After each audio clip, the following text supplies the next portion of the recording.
Good morning friends. देखिए, कल हमने आपको बताया हुआ था पेन की कैपेसिटी निकालने के लिए। ठीक है, आज बता रहे हैं क्रिस्टलाइजर की कैपेसिटी निकालने के लिए। सेम प्लांट की कैपेसिटी लिया हुआ है 7000 TCD।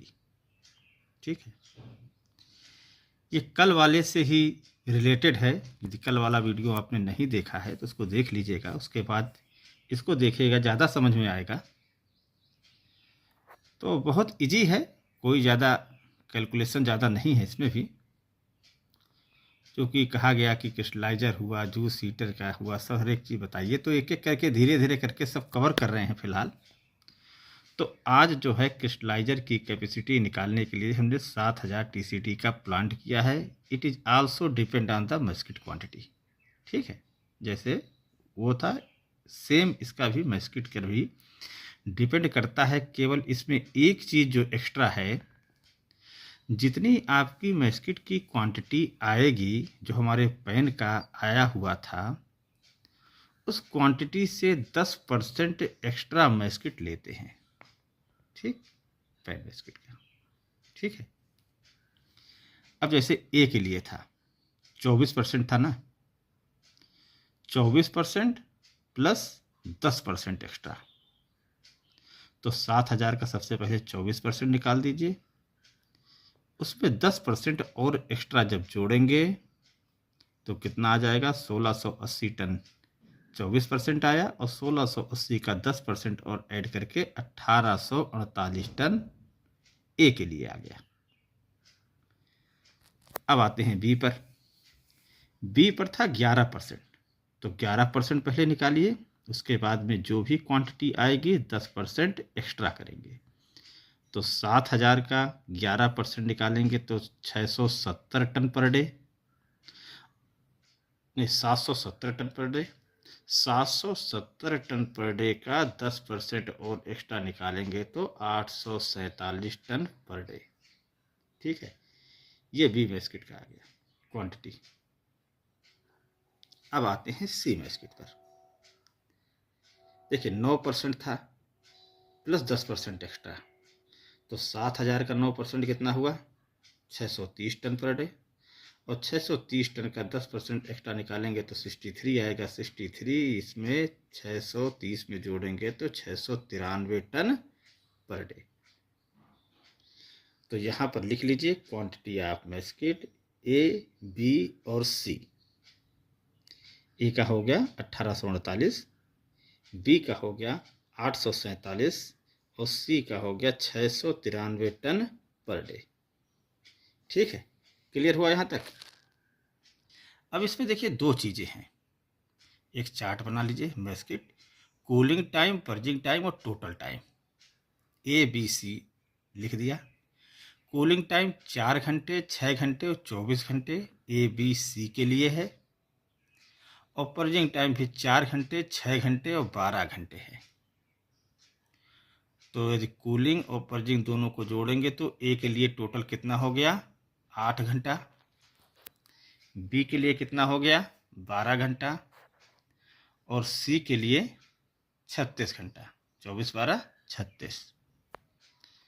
अब ए मैस्किट का निकालिए, कितना है, 8 घंटा है ना, तो 1848 टोटल क्वांटिटी आई थी, multiplied by 8 divide by 24, 616 ton. इसी प्रकार बी के लिए 747 मल्टीप्लाइड बाई 12/24 बराबर 423.5 टन। सी मैस्किट के लिए 36 घंटे लेंगे, 36 divide by 24 multiplied by 693 equal to 1039.5 ton. Clear. अब आपको निकालना होता है कि नंबर ऑफ क्रिस्टलाइजर। अब ये अब डिपेंड करता है कि आप 80 टन का लगा रहे हैं, 90 टन का लगा रहे हैं। क्यों, यदि कम क्वांटिटी चाहिए तो आप बड़ा क्रिस्टलाइजर लगा ले, क्योंकि क्वांटिटी आपको इतना ही है। ए के लिए जैसे 616 टन ही होगा, इसको अब आप 90 में बियर करेंगे तो कम आएगा, 80 में करेंगे तो ज़्यादा आएगा। तो आप अपने यहाँ प्लांट के हिसाब से देख लीजिएगा। ये जो कैलकुलेशन हम दे रहे हैं एक जनरल कैलकुलेशन दे देते हैं। आप ये टोटल फार्मूला यही लगना है, परसेंटेज यही रहेंगे।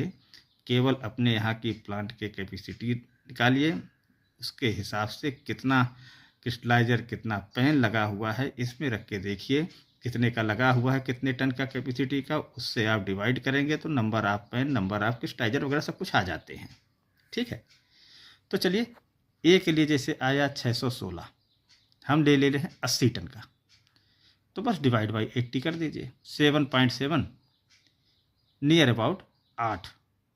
ठीक है, ए के लिए 8 क्रिस्टलाइजर आएंगे। बी का भी हमने देखिए सेम ही लिया हुआ है, 80 टन का ही लिया हुआ है। बी के लिए मेस्किट कितना आया था 423.5 डिवाइड बाई 80। ठीक है, लगभग में 6 आ जाएंगे, 5.29 है, लगभग में 6 नंबर हो जाएंगे। सी के लिए देखिए वर्टिकल क्रिस्टलाइजर लिया हुआ है 180 टन का। ठीक है, 1039.5 टोटल था, 180 से डिवाइड करेंगे, 5.77 नियर अबाउट 8। तो नंबर ऑफ क्रिस्टलाइजर रिक्वायर्ड कितना हो गया, सबको आप ऐड कर दीजिए। 8 ए के हो गए, बी के हो गए 6 और सी के हो गया 8, कुल मिला के 22। आपके यहाँ कितना क्या क्या लगा हुआ है, कितने टन का लगा हुआ, उस हिसाब से आप टोटल ये पूरा कैलकुलेट करिए और देखिए। और फिर भी कहीं कन्फ्यूजन हो तो आप बताइए हमें। तो समझ में आ गया होगा, बहुत इजी है। ये पिछला वीडियो आपने देखा होगा, तो उस जैसे पैन का है वैसे ही सेम क्रिस्टलाइजर का है, केवल 10% एक्स्ट्रा मेस्किट और ऐड करना है, टोटल कैलकुलेशन वही है। ठीक है, तो आज के लिए बस इतना ही। कल जो है आपको और दूसरी चीज़ बताएंगे, ये जूस हीटर की कैपेसिटी वगैरह निकालने का फार्मूला, जो कि बहुत कमेंट बॉक्स में आया हुआ है कि जूस हीटर की कैपेसिटी वगैरह निकालें, तो थोड़ा और लंबा पड़ जाएगा, इसलिए इसको बाद में बताएंगे। Okay, thank you.